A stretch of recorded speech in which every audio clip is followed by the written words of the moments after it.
ल है अब क्रिस्टियानो रोनाल्डोको खेल छ। पोर्चुगल, स्पेन, क्रोएसिया, स्विजरल्यान्ड जस्ता ठुला ठुला विश्वकप जित्ने क्षमता भएका दावेदार देशहरूको खेल छ है। अब आज असार 18 गते बिहिबारको दिन म फेरि पनि हजुरहरूको सामु फिफा वर्ल्ड कप 2026 विश्वकप 2026 को केही अपडेट्स र जानकारी लिएर आइसकेको छु। तपाईहरुको अपडेट्स र जानकारी नछुटोस् है। त्यसको लागि तल फलो बटन छ, फलो गर्नुस् र यो भिडियोलाई लाइक र शेयर गर्नुस् है। सम्झेर लाइक र शेयर चाहिँ गरिदिनुस् है। ल अब राति 12:45 मा स्पेन भर्सेस अस्ट्रिया छ है। असार 19 गते शुक्रबारको दिन। ल यो अब हुने राति नै हो, तर 12 बजेपछि चाहिँ असार 19 शुक्रबार हुन गएकाले यो भोलिको दिन जस्तो देखिन्छ, तर अब हुने राति नै हो है। यो अब हुने राति नै यो खेल छ 12:45 मा स्पेन भर्सेस अस्ट्रिया। जुन देश हार्यो त्यो देशको यात्रा समाप्त। त्यसपछि भोलि बिहान 4:45 मा हुँदैछ पोर्चुगल भर्सेस क्रोएसिया, असार 19 गते शुक्रबारको दिन। ल म फेरि पनि भन्छु यो क्रिस्टियानो रोनाल्डोको खेल हो। पोर्चुगल भर्सेस क्रोएसिया भोलि बिहान 4:45 पौने 5 बजे असार 19 शुक्रबारको दिन। ल हेर्नुस् है सबैजनाले, जो हार्छ त्यो यो विश्वकपबाट बाहिरिन्छ के। ओहो, त्यसपछि बिहान 8:45 मा छ स्विजरल्यान्ड भर्सेस अल्जेरिया, भोलि बिहान असार 19 गते शुक्रबारको दिन। ल अब यो खेलहरुको हामी प्रेडिक्सन पनि गरौँ है, अनुमान पनि गरौँ। अनुमान नमिल्न नि सक्छ हैन, त्यही पनि रमाइलो त हो नि। हजुरहरु पनि गर्नुस् र कमेन्ट गर्नुस् है। अनुमान हजुरहरु पनि कमेन्ट गर्नुस्। स्पेन र अस्ट्रियामा चाहिँ मैले स्पेनले जित्छ भन्छु। पोर्चुगल र क्रोएसियामा चाहिँ मैले यो गेम त एकदम खतरा हुनेवाला छ हैन। अब क्रोएसिया खतरा देश हो, पोर्चुगल त यसपालि झनै खतरा छ हैन, 5 र्याङ्किङमा फिफाको।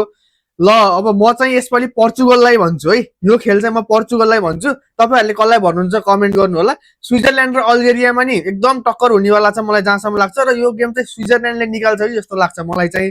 हजुरहरुलाई के लाग्छ कमेन्ट गर्नु होला है। है कमेन्ट गर्नु है, नछुटाइकन कमेन्ट गर्नु है। र यसै गरी हिजो रातिदेखि आज बिहानसम्म भएका खेलहरुको बारेमा कुरा गरौँ।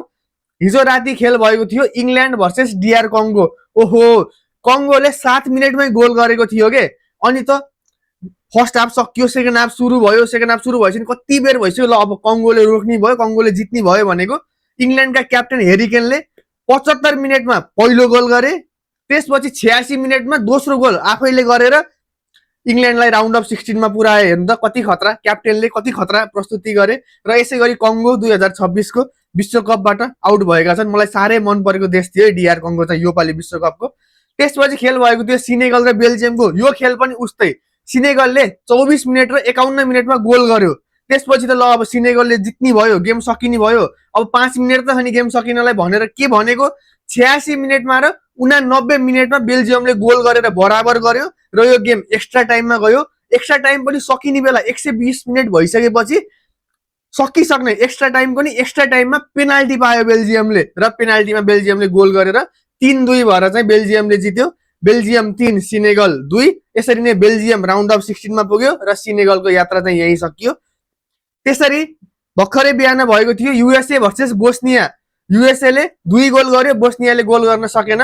45 मिनेटमा युएसए का प्लेयरले गोल गरेका थिए भने त्यही प्लेयरले गएर 64 मिनेटमा गएर रेड कार्ड खाएका थिए के। ल अब जम्मा 10 जना प्लेयरले खेल्न पर्ने थियो युएसए ले। अब बोस्नियाले गोल हान्छ क्या हो भनेको, युएसए ले फेरि 82 मिनेटमै गोल गरिदिएर 2-0 भएर युएसए राउन्ड अफ 16 को लागि पुगे। बोस्निया यो वर्षको विश्वकपबाट आउट भयो। ल अब युएसए ले आयोजना गरेको कति रमाइलो भयो होला त। आफ्नो देशमा खेल्दा खेल्दै फेरि राउन्ड अफ 32 पनि जितेर राउन्ड अफ 16 मा जाँदा। ल यसरी नै फिफा वर्ल्ड कपको अपडेट्स र जानकारी छुटाउन चाहनुहुन्न भने तल फलो बटन छ, फलो गर्नुस् र यो भिडियोलाई लाइक र शेयर चाहिँ गरिदिनुस् है। सम्झेर लाइक र शेयर गरिदिनुस्। र यसरी नै भिडियो लिएर आउँछु हजुरहरुको सामु म। भिडियो हेर्नु भएकोमा धेरै धेरै धन्यवाद छ। आफ्नो स्वास्थ्यको ख्याल गर्नु होला है। आफ्नो स्वास्थ्यको ख्याल गर्नु होला। गर्मी छ, पानी धेरै पिउनु होला है। ल अब अर्को भिडियो ल्याउँछु, त्यतिखेरसम्म आफ्नो ख्याल गर्नुस्। ल धन्यवाद।